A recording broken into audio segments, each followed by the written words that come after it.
네, 미국의 연방 공무원에게 코로나19 백신 접종 의무화 방침을 밝힌 바이든 대통령이 이번에는 군인에게 접종 의무화 계획을 세우라고 지시했습니다. 네, 프랑스에서는 다음 달 9일부터 백신 접종을 끝냈다는 증명서를 제시해야 식당이나 카페 등을 방문할 수 있습니다. 밤사이 들어온 글로벌 뉴스 김지수 기자와 살펴보겠습니다. 어서 오십시오. 안녕하세요. 안녕하세요. 네. 미국이 백신 접종 의무 대상을 군인으로까지 확대하려고 하네요. 이 소식부터 자세히 만나보겠습니다. 네, 바이든 대통령이 강화된 코로나19 대응 조치를 발표했습니다. 백신을 접종하지 않은 연방 공무원들은 마스크를 착용하고 정기적인 검사를 받아야 한다는 지침을 제시했습니다. 또 군인들에게 백신 접종을 의무화하는 계획을 세우도록 국방부에 지시했습니다. 군을 포함한 미 연방 공무원은 400만 명에 달합니다. 이번 조치에는 각 주와 지방 정부가 백신을 맞은 주민들에게 $100를 지급하도록 촉구하는 내용도 담겼습니다.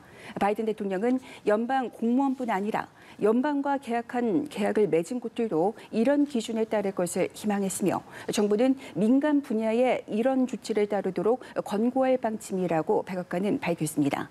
미 질병통제예방센터 CDC는 최근 실내 마스크 착용 지침을 다시 도입했습니다. 미국에서 감염이 확산하는 데는 백신 접종을 주저하는 사람들이 상당한 것도 주된 이유인데 미국이 각종 백신 접종 지표에서 유럽연합 EU에 추월을 당한 것으로 나타났습니다. 미국 전체 인구 중 최소 한 번 접종을 마친 사람은 56%대였지만 EU는 58%로 집계됐습니다. 성인을 기준으로 했을 때 미국에서 한 번 접종한 사람은 69.3%였지만 EU는 70%를 넘었습니다. 뉴욕타임스는 백신을 반대하는 정서가 미국에서 더 강하다고 진단했습니다. 미국에서 신규 확진자는 증가세로 이번 주 하루 평균 신규 확진자는 6만 3천여 명이며 지난주와 비교했을 때 59% 증가했습니다. 네, 델타 변이 확산세에도 불구하고 얼마 전에 방역 규제를 모두 풀었던 나라가 있었는데요. 바로 영국인데요. 그런데 영국에서 신규 확진자가 늘어날 거다 이런 예상이 있었는데 오히려 크게 감소했다면서요. 네, 영국에서 지난 19일에 방역 규제가 풀리면서 7일 연속으로 신규 확진자는 크게 감소했습니다. 하루 5만 5천 명에 육박했던 신규 확진자가 갑자기 7일 연속 감소하며 2만 3천 명대로 뚝 떨어졌습니다. 뚜렷한 이유가 잡히지 않아서 미스터리라는 반응만 나왔습니다. 그런데 신규 확진자가 다시 증가하며 하루 3만 명대로 올라섰습니다. 영국에서 29일 신규 확진자는 이틀째 증가하며 3만 1,000명대까지 달했습니다. 영국에서는 하루에 수만 명씩 확진자가 쏟아지면서 자가격리자가 기하급수적으로 증가하고 있습니다. 확진자와 접촉해 자가격리 통보를 받은 인원이 100만 명이 넘어가면서 산업 현장에서는 인력 부족 현상이 나타나고 있습니다. 그러나 당장 자가격리자 급증으로 일손이 부족해지며 생필품 공급과 공공서비스에까지 차질이 나타나자 소수 인력을 대상으로 격리를 조기에 면제해 주기로 했습니다. 영국 자동차 업계는 6월 생산량이 6만 9천 대로 1953년 이후 같은 달 기준으로 생산량이 가장 적었다고 밝혔습니다. 영국 자동차 산업협회는 일부 기업에서는 직원의 30% 정도가 자가격리에 들어가는 정도라면서 격리 면제를 요구했습니다. 영국은 성인 인구의 70% 이상이 2차 접종까지 모두 마쳤습니다. 영국 정부는 이제부터 청년층 접종에 박차를 가하고 있습니다. 네, 프랑스에서는 다중이용시설 출입 때 백신 접종 사실을 보여주는 증명서를 제시하는 정책을 강행하는데 이게 반대도 좀 만만치 않아서 이런 일도 있네요. 마크롱 대통령 얼굴에 히틀러를 연상시키는 표현이 더해진 게시물까지 내걸리었다면서요. 네, 프랑스에서는 그럼에도 불구하고서 이 대책을 강행하고 있는데요.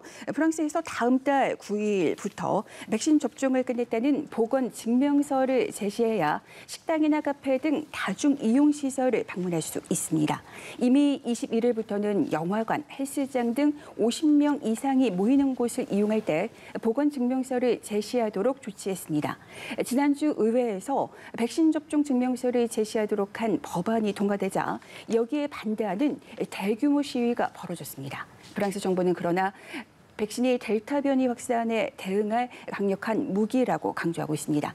프랑스 정부는 청소년 접종을 독려하기 위해 이제는 학교 주변에 접종센터를 7,000곳 정도 설치할 계획입니다. 현재 프랑스 성인 인구의 반 정도가 접종을 모두 마쳤습니다. 프랑스는 영국이 최근 국경을 활짝 열면서 자신들에게는 차별적 조치를 적용했다고 반발하고 있습니다.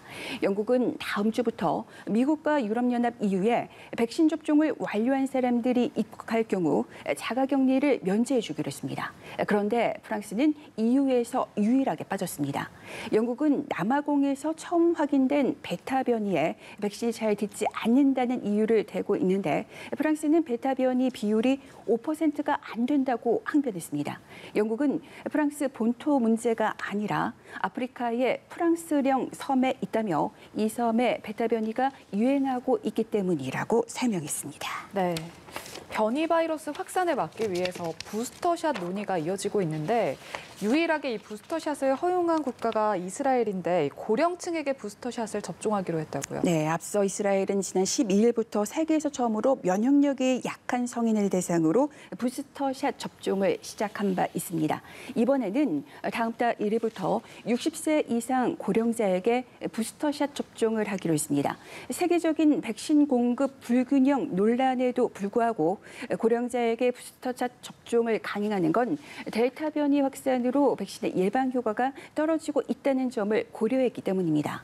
이스라엘 정부는 앞서 백신을 접종한 고령자의 중증 감염 예방 효과가 지난 2월에 97%에서 최근에는 81%로 하락했다는 데이터를 제시했습니다. 실제로 이스라엘에서는 접종 후 6개월 이상 시간이 지나고서 델타 변이가 퍼지면서 확진자가 급증했고 중증 감염 환자도 빠르게 늘고 있습니다.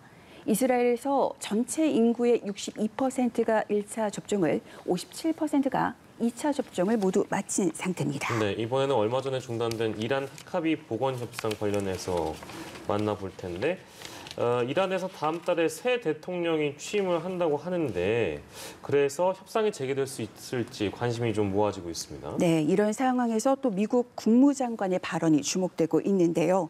토니 블링컨 미 국무장관은 핵합의 복원을 위한 협상을 무한정 계속할 수는 없다고 밝혔습니다. 블링컨 장관은 미국은 핵합의 의무사항을 준수하려는 의지와 선의를 보였으며 현재 공은 이란에 넘어간 상태라고 설명했습니다.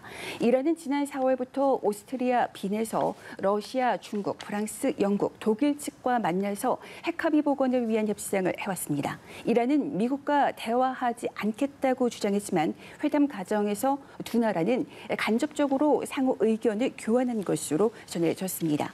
오스트리아 빈 회담은 지난 5일 잠정 중단된 상태입니다.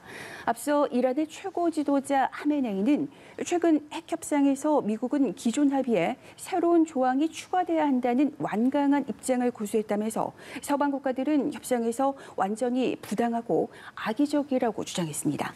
이란의 최고 지도자가 서방 국가에게 강한 불신을 드러낸 상황에서 빠른 핵합의 복원이 멀어지는 게 아닌가 하는 그런 전망이 나옵니다. 이란은 다음 달 5일 보수 성향의 대통령 당선인 셰헤드 에브라임 라이시가 취임하면 핵 협상을 계속하겠다고 밝힌 바 있습니다. 네, 마지막으로 국제사회에 관심이 쏠린 이 남북 간의 통신연락선 복원과 관련된 소식인데요.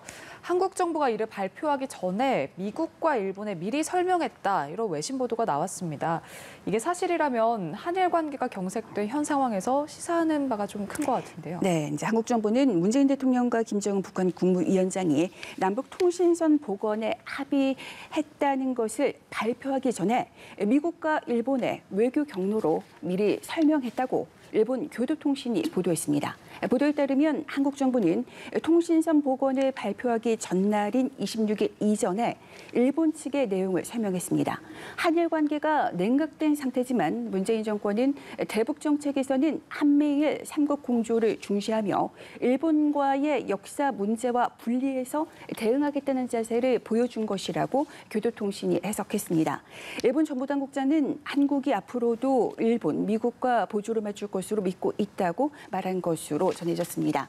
바이든 행정부는 트럼프 행정부 시절 뒤틀렸던 동맹관계의 복원을 꾀하고 있으며 한미일 삼국 협력을 중시하는데 문재인 정권은 이런 미국 측의 의향을 고려해 통신선 복원을 사전에 알린 것으로 보인다고 교도통신은 분석했습니다. 네, 오늘도 다양한 국제 소식들 살펴봤습니다. 지금까지 글로벌 브리핑 김지수 기자 함께했습니다. 고맙습니다. 고맙습니다.